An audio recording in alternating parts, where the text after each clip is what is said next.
Ganito ginagawa sa mga kalaban na pusher.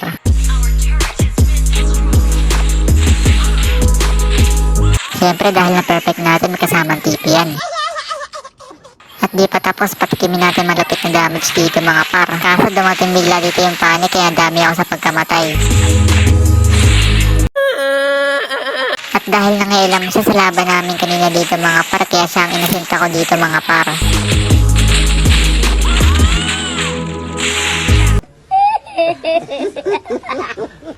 Naawa ako bigla sa mga kampi ko dito mga par.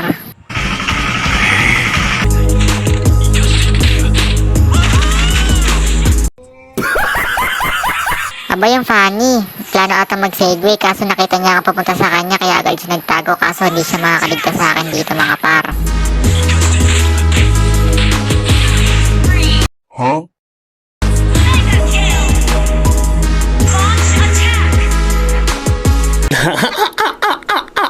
At hindi pa nga nakontento, inulit pa talaga dito mga par kaya agad ko na siyang pinuntahan kaso nakaramdam ata siya rito mga par. Pero alam ko nakatago ka sa bush kaso bigla siya nakatakas dito mga par. At dahil sinalubong siya ng Harley dito mga par, bumalik naman siya rito agad kaso may flicker ako dito mga par.